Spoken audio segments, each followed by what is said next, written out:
The following video that you're about to see is from Mike Adams, from Natural News, the health ranger. He doesn't really have a big presence anymore on YouTube because of censorship.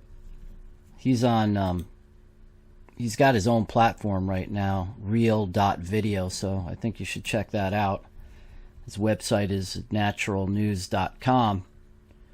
But I think it is so important to get this out, what you're about to see, to as many people as possible. The criminalization of science whistleblowers, a mind-blowing interview with Judy Mikovits, PhD. And I have to say, he is not overstating when he says mind-blowing interview, because it really is. In one of the most shocking science videos you'll see this year, molecular biologist Judy Mikovits, PhD, reveals the disturbing true story of how she was thrown in prison for blowing the whistle on deadly viral contamination of human vaccines. Folks, this is the most amazing 11 minutes I have ever heard on vaccines. The contamination of human vaccines and what it has done and how many people it has affected in our country. And this simply needs to get out to the masses, folks. If you think that vaccines are safe, think again after watching this. God bless you, folks. Take care. We'll talk to you soon.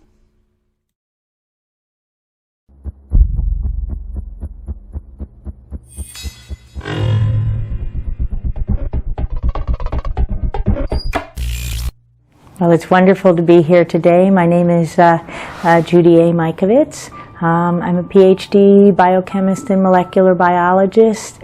Have done cancer research largely at the National Cancer Institute in Frederick, Maryland, since 1980. I started working as a natural products chemist and a protein chemist in fermentation chemistry, and my job was to make the first interferon alpha, the first immune therapy that actually went into people to cure cancer, when we discovered how powerful interferons were for the magic bullet against cancer.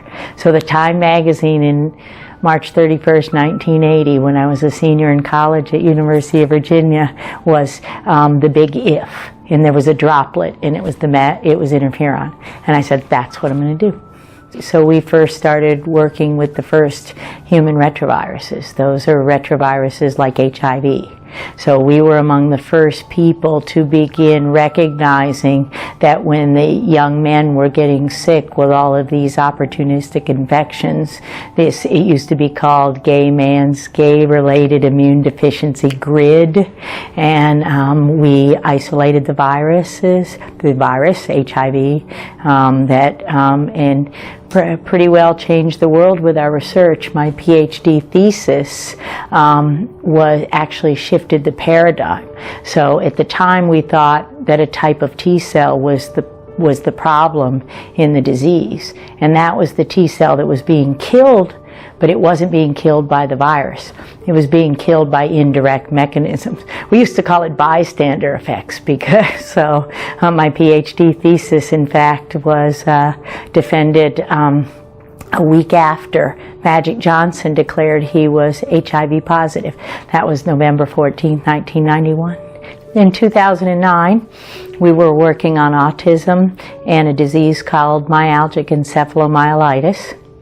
And many of the families with the patients had different kinds of cancers, and there was a little cluster of lymphoma and leukemias in Incline Village, a cluster of ALS, which is Lou Gehrig's disease, a motor neuron disease, and this chronic fatigue syndrome.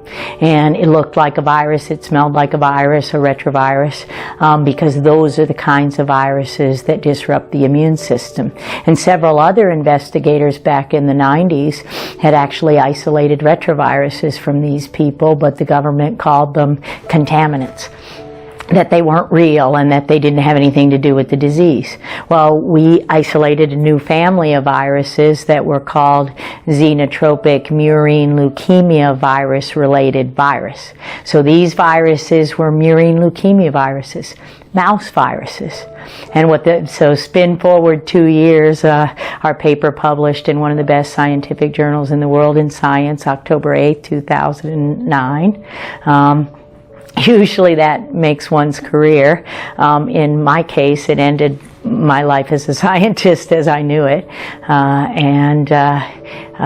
Basically the realization, the big oh my God of all of those sequences we've seen and all of those proteins and all of these contaminants are causing disease. The fact that they were real was just too much for 25 million Americans are infected with the viruses that came out of the lab, out of labs into humans via contaminated blood and vaccines.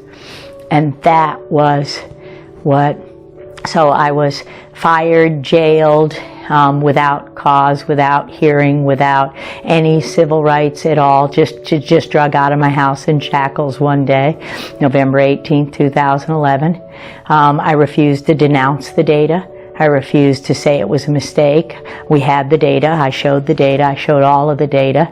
And I just refused. They basically said, tell everybody you made it all up and you can go home.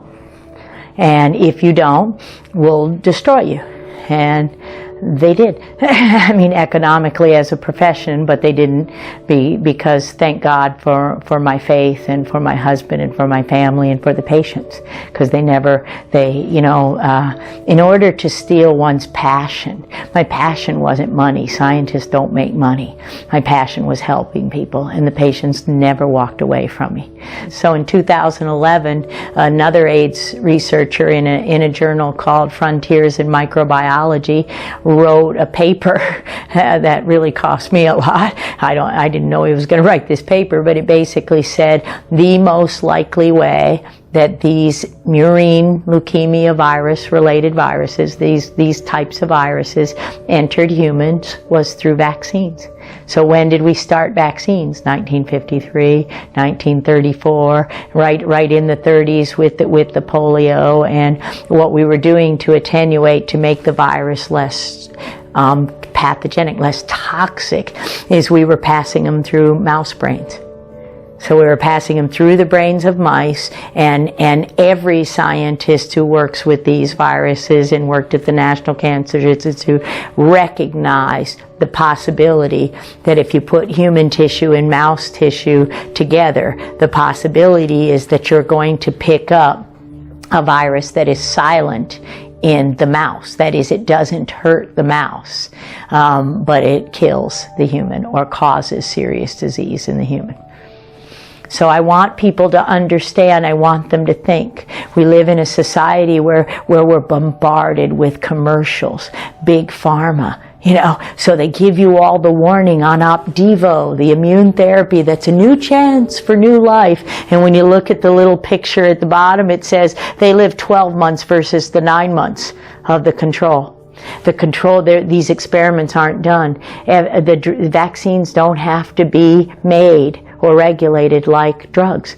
They're biologics. They're given a free pass. There's a vaccine court. You can't sue the doctor. You can't sue the manufacturer. There's a federal court that oversees vaccine injury, and it's more corrupt than anything you could ever imagine. And so they do everything they can to keep the public from knowing that every single shot damages you, and you might not see the cancer for 2 decades. And that's the very first thing. If we lived a biblical life, but also a biblical life is render unto Caesar what is Caesar's. That's money. They could have all my money. They don't have any right to do anything to my body. They don't have any right to inject anything I don't want injected into my body. So to live a healthy life, prevent anyone from forcing you to take toxic drugs, and it's mind control. I was the same way. I was brainwashed. How are we brainwashed in our society? We all have the TV on, interestingly, in this whole XMRV thing. My mom was watching Good Morning America one day back in Frederick, Maryland, and I'm in California. This is probably 2010 or so, or 11, when the press shut everything down. And she says, "Judy, it just went around the ticker tape at the bottom of the screen that XMRV is proven false. You can all go home. It was a lab contaminant." Well, it may well have been a lab contaminant, but it's in humans and it's been there quite a while. So we need to turn off these TVs. We need to. The media is 95%. Big pharma owns the media.